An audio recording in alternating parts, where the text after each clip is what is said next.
Jadi saya mau membagikan sebuah rahasia yang dipahami, sebuah pola, sebuah rahasia yang dipahami oleh guru-guru spiritual, oleh orang-orang yang mengajarkan tentang kekayaan, yang mengajarkan tentang hutang lunas.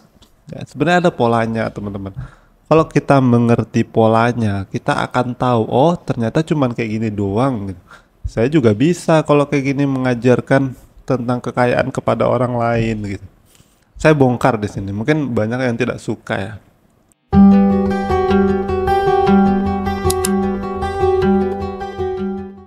Halo semuanya, assalamualaikum warahmatullahi wabarakatuh. Jumpa lagi dengan saya Salman.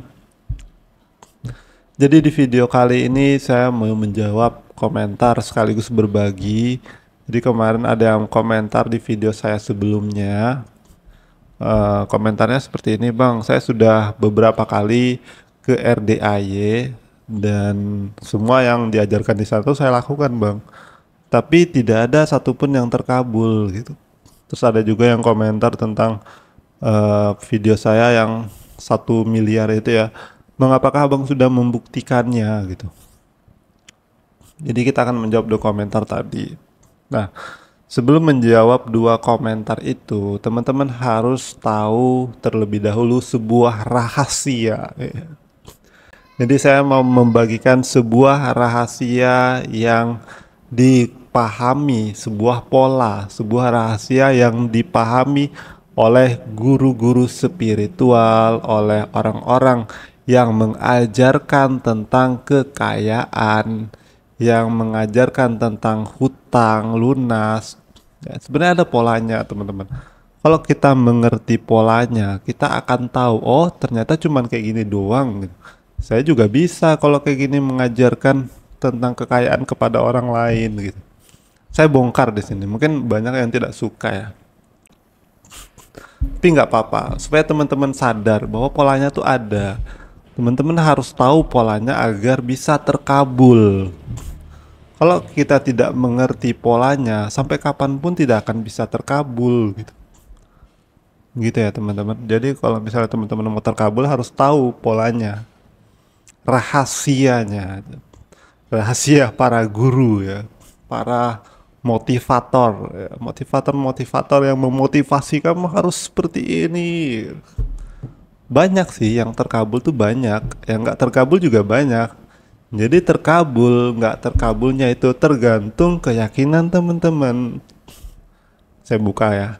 Tergantung keyakinan teman-teman. Seorang motivator, seorang guru spiritual hanya menyampaikan seperti ini, ya teman-teman harus yakin gitu. Seberapa besar keyakinan teman-teman lah yang menentukan terkabul atau tidaknya yang diajarkan oleh guru tersebut. Jadi bukan salah yang mengajarkannya, tapi salah keyakinan teman-teman.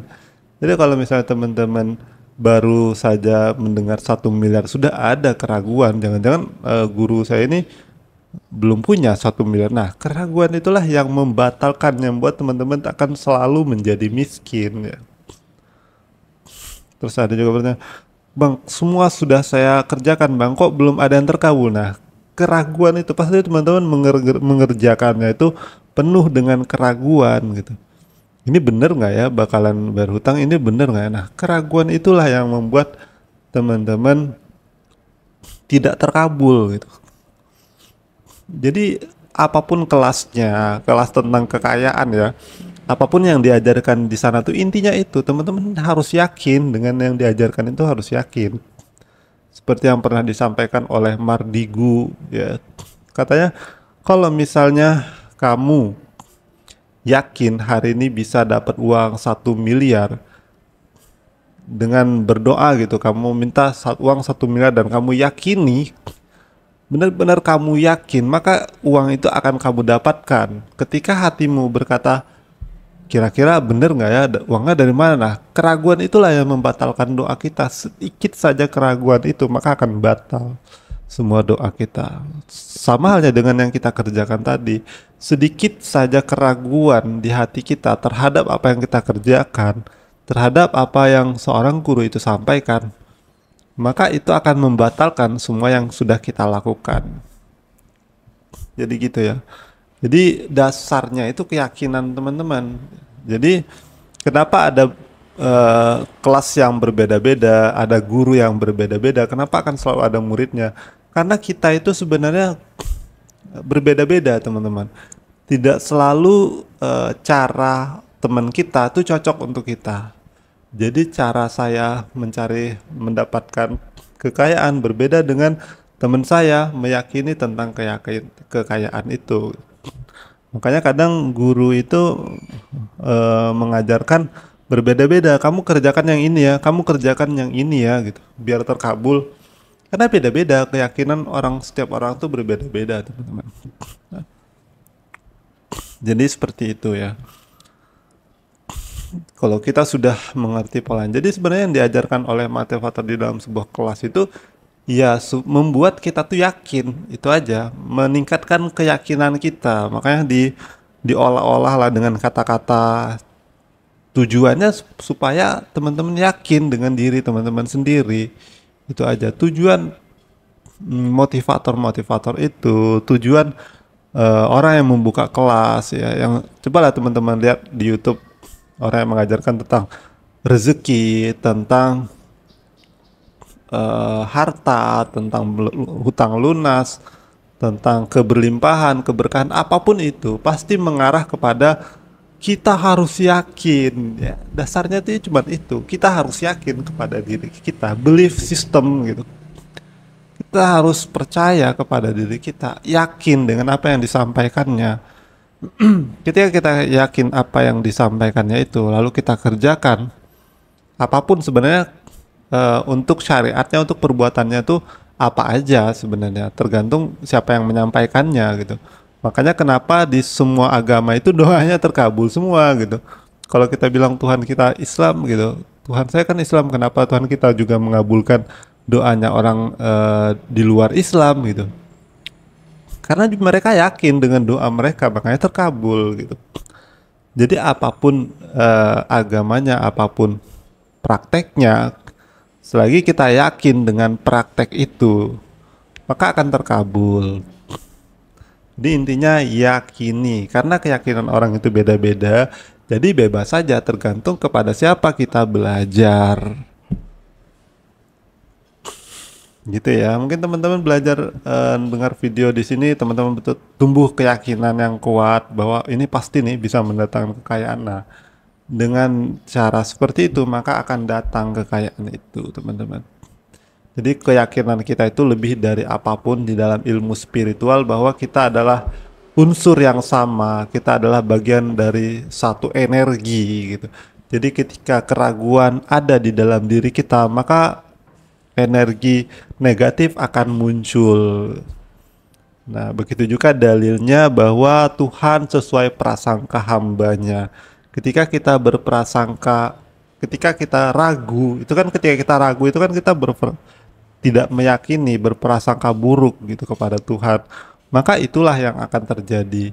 Tuhan sesuai prasangka hambanya. Jadi udah jelas ya teman-teman, kalau keyakinan menentukan segala sesuatu yang terjadi di dunia ini. Nah, yang jadi permasalahannya adalah kita di zaman sekarang sudah dirusak keyakinan oleh sistem, dirusak keyakinan kita oleh kurikulum, oleh elit. Kenapa mereka merusak keyakinan kita? Kenapa mereka merusak keyakinan anak-anak kita? Karena tujuannya supaya kita tidak bisa mendapatkan kuasa Tuhan. Kita tidak bisa berdoa, ya Tuhan berikan aku uang 1 miliar, datang 1 miliar. Tidak bisa kita seperti itu, karena zaman sekarang keyakinan kita sudah dirusak. Akhirnya pasti muncul keraguan di dalam lubuk hati kita yang terdalam, itu muncul keraguan. Karena memang dari umur 7 tahun, 5 tahun udah ditanamkan keraguan itu di sini. Jadi kita tidak bakalan bisa seperti orang-orang zaman dahulu, gitu ya. hanya minum air putih, baca Bismillahirrahmanirrahim, semua penyakit sembuh. Nah, gak bisa kita di zaman sekarang itu. Seperti yang diajarkan di RDAY ya, kerok-kerok uang gitu, pakai centong. Nah, kalau kita benar-benar yakin seperti keyakinan orang di zaman dahulu, bisa gitu, terkabul.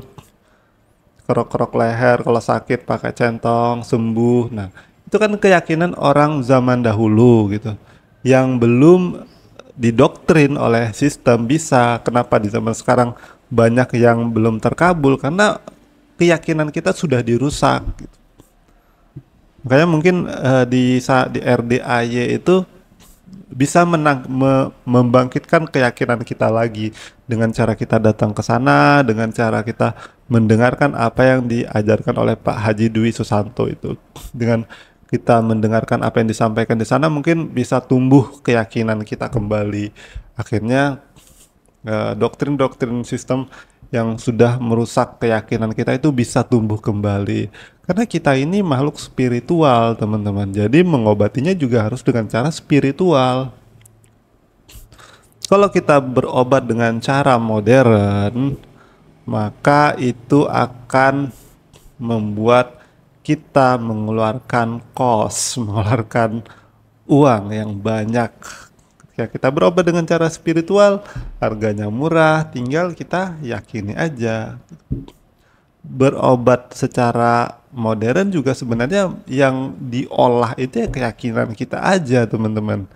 Ya ada yang namanya placebo effect ya. Ketika kita datang ke dokter, kata dokter gini gini gini gini, kita yakin, ya udah jadi barangnya. Jadi seperti itu ya, teman-teman. Jadi kemanapun kita, apapun yang kita lakukan, mereka hanya bermain dengan keyakinan kita, bermain dengan rasa, bermain dengan spiritual, bermain dengan kebatinan. Kita takut nggak kerja, itu yang dimainkan kan olah rasa. Jadi kalau kamu nggak kerja, kamu nanti miskin, mau makan apa? Nah, ada juga yang komentar di video saya, kalau saya tinggal di kota kan saya mau makan apa bang? Nah, keyakinannya itu sudah dirusak oleh sistem, akhirnya takut. Mau makan apa hari ini takut, mau makan apa besok takut. Ketakutan inilah yang menjadikan diri kita jauh dari rezeki Allah, dari rezeki kuasa Tuhan, dari keberlimpahan itu. Gitu ya teman-teman, cukup sekian terlebih dahulu ya teman-teman. Jadi kemanapun teman-teman belajar, asal bisa membuat teman-teman yakin, nggak ada masalah, nggak ada salahnya. Belajar aja, yang penting teman-teman yakin ya. Ingat, dimanapun teman-teman belajar, kalau itu bisa membuat meningkatkan keyakinan kita kepada sesuatu, kepada Tuhan, maka itu adalah cara yang baik untuk kita lakukan supaya kita menjadi keberlimpahan. Pasti ada keraguan di hati kita, itu pasti. Jadi bagaimana cara kita mengolahnya? Oke teman-teman, semoga bermanfaat ya. Semoga kita bisa sama-sama yakin, sama-sama mendapatkan apa yang kita inginkan, kita cita-citakan. Dan juga jangan berharap dengan apapun, karena ketika kita meyakini sesuatu melampaui keyakinan kita kepada Tuhan, itu adalah salah satu penyebab tidak terkabulnya suatu permintaan. Karena kadang kita meyakini nih sesuatu perbuatan nih melebihi keyakinan kepada Tuhan, maka itu juga merupakan sebuah kesalahan yang kita lakukan. Oke teman-teman, cukup sekian. Terima kasih. Wassalamualaikum warahmatullahi wabarakatuh.